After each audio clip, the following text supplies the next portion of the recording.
예를 들어서 우리 선생님의 주변 분들이 어떤 이야기를 굉장히 괜찮아 라고 밝게 하셨는데 표정은 뭔가 밝지가 못하다라고 한다면 표정 쪽에 집중, 뭔가 아닌 것 같은데 라고 집중을 하시게 된다는 거죠.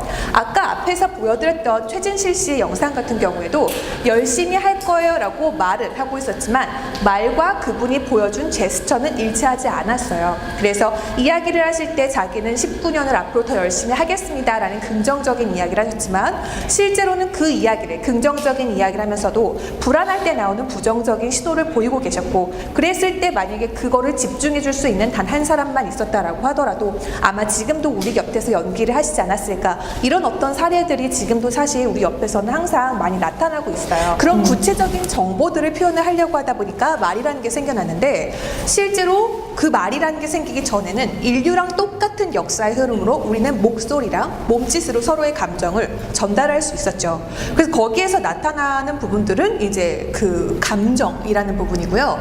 누군가와 이야기를 할 때 사실 제일 중요한 부분은 공감이죠. 이 사람이 어떤 감정을 가지고 있는가. 그래서 누군가의 어떤 표정, 몸짓 이런 부분들에 집중하시는 커뮤니케이션을 우리가 셜록 커뮤니케이션이라고 이야기를 하는데요.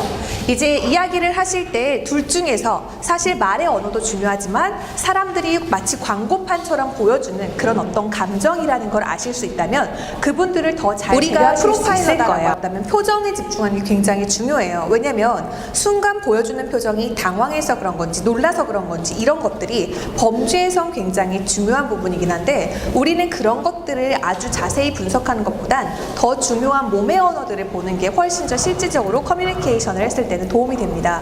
왜냐하면 우리가 만나는 대상들은 보통 범죄자들이 아니라 그냥 따뜻한 소통을 원하는 일반 사람들이기 때문인데요. 표정이라는 게 중요하다 보니까 그 표정의 느낌을 잘 캐치하시는 분들은 아주 우리가 흔히 쓰는 표현으로 눈치가 빠르다라는 얘기를 하는데요. 실제로 굉장히 중요한 7가지의 메인 감정이 있어요. 그러면 3개의 퍼즐을 다 가지고 있어야 돼요 라고 이야기를 드리는데, 만약에 상 쪽에서 보여주는 단서랑 아래쪽에서 몸 쪽에서 보여주는 단서가 일치하지 않을 때는 어느 쪽을 믿으시는 게 좋을까요? 몸 쪽이 더 좋은 단서예요. 왜냐하면 의식적으로 컨트롤을 덜 하니까. 그럼 반대로 이제 이쪽에서는, 몸에서는 뭔가 위쪽에서는 긍정적인 신호를 보내는데 다리 쪽에서는 약간 부정적인 신호를 보내고 있다라고 하면 어디를 믿으시는 게 좋을까요? 그때는 다리 쪽을 믿으시는 게 좋아요. 그래서 몸이라는 건 굉장히 중요한 어떤 포인트가 되고요. 몸이 중요한 이유 중에 한 가지는 뭐냐면, 우리 몸에 굉장히 중요한 장기, 심장을 비롯해서 굉장히 중요한 장기들은 다 이쪽에 내장기관들이 있죠. 그래서 손이라는 게 그걸 보호하는 쪽으로 가기 때문에 뭔가 팔짱을 끼는, 흔히 이제 많이 알고 계신 팔짱을 끼는 것부터 해서 손이라는 게 보이스, 이게 뭐랄까요, 몸짓 언어로 쳤을 때는 손이 하는 역할이 그 몸짓 언어의 목소리라고 표현을 해요. 그만큼 잘 드러낼 수도 있고, 심지어 이제 몸의 앞쪽에 있기 때문에 누구나 시각적으로 확인하기가 가장 쉬운 단서이기도 하고요. 너무 앞에 가니까 가만히 있는 사람 입장에서는 누군가 다가오면은 친하지 않은 사람이 마치 내 방에 갑자기 쑥 들어온 것처럼 불편한 느낌을 받는다는 거죠. 그래서 우리가 보통 그 내 심리적인 거리가 어느 정도냐라고 했을 때 8길이 정도인데요. 이 정도가 그래서 악수가 글로벌한 어떤 인사가 되는 게 내 거리와 상대방의 거리를 같이 유지할 수가 있게 되죠. 그래서 일반적으로 사람들을 만났을 때 그 사람이 얼마나 개방적인가 아닌가를 알 수 있는 기준은 그 정도 거리보다 더 다가오는 사람이 있고요. 약간 그 거리를 유지하는 분이 계세요. 근데 지금 두 분 같은 경우에는 적절히 잘 이제 유지를 하고 계시는 상황인 거죠. 왜냐하면 대화 자체가 아무래도 좀 민감한 이제 주제다 보니까 서로 더 친할 수도 있는데 약간 거리를 유지를 하면서 얘기를 하고 있어요.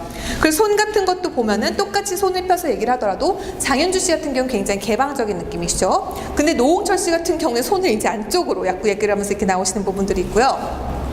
또 한 가지 같은 경우에는 장현주 씨 같은 경우에는 우리가 아까도 얘기 드렸던 것처럼 몸 앞쪽에다가 무언가를 놓는 건 상대를 좀 불편하게 만들거든요. 근데 이야기를 하면서 보면 장현주 씨 같은 경우에 지금도 이게 왼쪽 손이잖아요. 컵을 보통 우리는 이렇게 마시기 때문에 앞쪽에다가 오른손에다가 두는 경우가 많은데 이분은 항상 왼쪽에다 두고 이야기를 하세요. 그래서 앞에 사람들을 만났을 때 가리는 게 좀 없게끔 만들고요. 반대로 이제 노홍철 씨 같은 경우는 이야기를 할 때 자꾸 평소와는 달리 입을 가리는 거 이제 보셨을 거예요. 그래서 이제 이분들이 한 가지 이제 좀 힌트를 드리자면, 아까 비언어와 가장 크게 불일치하는 부분이 어디였냐라고 했을 때 장현주 씨한테 윤주야 신중하게 생각해보고 이야기해도 돼 라고 얘기를 하는데, 그때의 제스처가 신중하게 생각해보고 얘기해도 돼 라고 이야기를 하세요. 그러니까 이야기를 했을 때 밀어내는 느낌이 굉장히 많이 나는데 무의식적으로 엄지손가락을 뒤로 빼는 제스처는 사람들이 생각보다 많이 불편할 때 굉장히 생각보다 자주 보이는 동작이에요. 알고 나면은 보이는 것들이 있어요. 그죠? 몰랐을 때는 안 보이는데 알고 나면 적용이 되는 그런 것들 중에 굉장히 중요한 신호가 엄지손가락을 뒤로 빼는 그런 제스처가 은근히 많이 나오는 것들 나중에 대화 속에서 발견하실 수 있을 거고요. 건 똑같이 누가 보면 어때요? 다 남인데 라는 이야기를 하는 거지만 상황에 따라서 거기서 전달되는 메시지는 굉장히 다를 수가 있다는 거고요. 지금 말씀드린 단서들은 다 한 가지씩 중요한 힌트가 되긴 하지만 말씀드렸던 것처럼 굉장히 우리한테는 다양한 정보와 상황에서 파악하는 눈이 더 정확한 이야기를, 감정을 전해주기 때문에 한 가지의 단서에 크게 집중해서 보시는 것보단 일단은 전체를 보시고 거기에 접목하시고 그 다음에 여러 개의 퍼즐 조각을 가질수록 좀 더 정확한 감정으로 바라봐 주실 수 있다는 걸로 생각을 해주시면 좋겠다라는 생각이 들면서 마지막으로 이제 여기서 한 가지만 더 보자면 예를 들면 이제 우리가 하고 싶은 얘기는 그 사람의 이제 커뮤니케이션이라고 했을 때 좋은 커뮤니케이션에 대한 정의들은 다 다르죠. 하지만 저희가 감정에 집중하면 좋겠다라고 말씀을 드린 거는 공감하실지 모르겠지만 커뮤니케이션은 누군가와 함께하는 이야기이기 때문에 결국 정말 좋은 커뮤니케이션을 하시는 분들은 상대의 감정에 공감하실 수 있는 분들이더라고요.